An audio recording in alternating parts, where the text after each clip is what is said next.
وہ بچے جو ہمارے چھوٹے بچے ہیں اور ابھی وہ بچے جو انشاءاللہ جن کو یہ جنم دیں گے, جو ہمارے پوٹینشیل پیرنٹس ہیں, وہ بچیاں جو میٹرک ایف اے میں پڑھتی ہیں, ایف ایس سی میں پڑھتی ہیں, جو بچے, ان سب کو یہ بات بتانے کی ضرورت ہے کہ خدا کے لیے جو غلطی ہم نے کی ہے تم نے وہ غلطی نہیں کرنی. اپنے ویلیو سسٹم کو ٹھیک کرنا ہے. میں نے سر ایک سٹڈی کی, ابھی وہ جاری ہے, تقریباً 1800 بچوں سے میں نے پوچھا تم کس جیسا بننا چاہتے ہو, اور یہ 8 سال سے کم عمر کے بچے کے.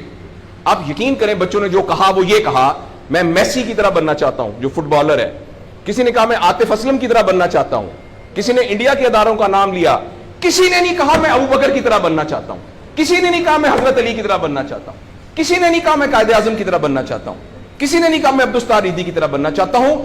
ایک بچی نے صرف کہا کہ میں حضرت فاطمہ کی طرح. میں نے اپنے یوٹیوب چینل پہ اس بچی کا انٹرویو لایا, چھوٹی سی بچی نے کہا میں پارک میں پھر رہی تھی, میں نے کہا بیٹا تم کیا بننا چاہتی ہو, کہتی میں حضرت فاطمہ کی طرح بننا چاہتی ہوں. تو میرے دوستو, ہم نے اپنے بچوں کے رول ماڈل ہی غلط کر دیے ہیں. ہم نے, اس لیے مجھے اور آپ کو بہت سیریسلی اس بات پر غور کرنا ہے. میں آپ سے عرض کروں, ساؤتھ افریقہ میں تتلیاں ختم ہو رہی ہیں, لہٰذا تتلیوں کی نسل کو بچانا بڑا ضروری ہے. اچھا پانڈا ختم ہو رہا ہے, پانڈا کو بچانا بہت ضروری ہے. انسان پانڈا اور تتلیاں نہیں ہیں, انسان ختم نہیں ہو رہا ہے, انسان کا بچانا کوئی اتنا ضروری نہیں ہے, وہ پانڈا نہیں ہے. اس لیے اگر ہم اپنے بچوں کو یہ رول ماڈل نہیں دے سکتے تو مہربانی کر کے بچے نہ پیدا کریں. لیکن اگر ہم نے اپنی اولاد پیدا کرنی ہے تو وہ اولاد وہ پیدا کرنی پڑے گی اور اس کی وہ تربیت کرنی پڑے گی جن کا رول ماڈل وہ ہو جو حضرت عمر تھے, جو حضرت ابو بکر تھے, جو حضرت علی تھے, جو فاطمہ تھی, جو زینب تھی, جو خدیجہ تھی رضوان رضی اللہ عنہا. یہ ہمارے رول ماڈل ہمیں پیدا کرنے پڑیں گے, اور یہ تب ہوگا جب ہمارے اندر سے یہ دو چیزیں ختم ہوں گی. نمبر ایک, ہم پیسے کی بنیاد پر اپنے آپ کو بڑا نہ سمجھیں, اور دوسرا یہ کہ ہم فرد کو فرد کے لیے تیار نہ کریں, فرد کو معاشرے کے لیے تیار کریں. میرا بیٹا تو 1100 میں سے 1100 نمبر لے کے ڈاکٹر بن کے ایک جگہ پر اسسٹنٹ پروفیسر لگا ہوا ہے, معاشرے کو کیا فائدہ ہوا ہے؟ اور ہم میں سے آپ سوچیں کہ اللہ لوگ, عموماً ہم سب لوگ جب اللہ کا شکر ادا کرتے ہیں کہ یا اللہ تیرا شکر ہے, 3 مرلے کے مکان میں رہتے تھے, اب ماشاءاللہ کوٹھی ہے 2 کنال کے اندر, اور سائیکل پہ ابا جی جاتے ہوتے تھے, لیکن الحمدللہ ہمارے پاس اب 2-3 گاڑیاں ہیں, اور چھٹیاں تو سوال ہی پوادے کر جاندے ہوتے سی, کدے کدے گوڑ کھاندے سی, خراستے. اب ہم سارے بھوربن میں جاتے ہیں چھٹیاں گزارنے, کبھی کبھی انگلینڈ بھی جاتے ہیں. اللہ کا ہمارے اوپر بڑا کرم ہو گیا. اس غلط فہمی سے ہم اپنے آپ کو نکالیں.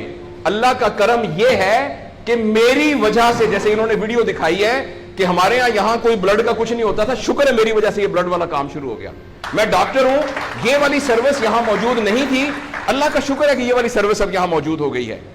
اللہ کا شکر ہے یہ ہو رہا ہے. سروس اورینٹڈ جب تک ہم اپنے بچوں کو نہیں ڈیولپ کریں گے, اس وقت تک میں آپ کو بہت دکھ سے اعلان کرتا ہوں, بڑی ہی تکلیف کے ساتھ, میں بہت آپٹمسٹ آدمی ہوں, میں یونیورسٹیوں میں جاتا ہوں, کالج میں جاتا ہوں, بچوں سے بات کرتا ہوں, اگر ہم نے اگلے فوری طور پر اپنے بچوں کی تربیت پہ توجہ نہ دی, اگلے 10 سال میں ایک ایسی نسل آنے والی ہے جن کو چائلڈہڈ ڈپریشن ہوگی, جن کو سوئسائڈل تھاٹس آئیں گے, جن کی سیکسول ٹریننگ بہت بری ہوگی, اور جن کے اندر ریلیشن شپ پرابلمز ہوں گے, اور یہ ہونے والا ہے, ہماری آنکھوں کے سامنے ہونے والا ہے. اگر آپ کے ہاتھ میں ایک موبائل ہے, آپ ابھی اپنا موبائل کھول کے فیس بک کھولے, جو پہلی 1.5 منٹ کی ویڈیو آئے گی اس میں ایک نیم برہنہ عورت ناچ رہی ہوگی. اگر آپ کے 8 سال کے بچے کو آپ نے موبائل دیا ہوا ہے, میں آپ کو یقین دلاتا ہوں اس نے ننگی عورتوں کو ناچتا ہوا دیکھ لیا ہے, اور وہ سارے ایکٹ جن کو منہ سے بیان کرتے ہوئے ہمیں شرم آتی ہے, وہ آپ کے 8 سال کا بیٹا اور 8 سال کی بیٹی دیکھ چکی ہے. اس سارے میں ایز اے پیرنٹ ہماری بہت رسپانسبلٹی ہے کہ ہم اس میں انٹروین کریں اور ان کو فزیکل ٹائم دیں, اور ٹائم دے کے ہم یہ 2 چیزوں پر مینلی کام کریں. تو انشاءاللہ العزیز ہمیں امید ہے کہ معاشرہ بچ جائے گا.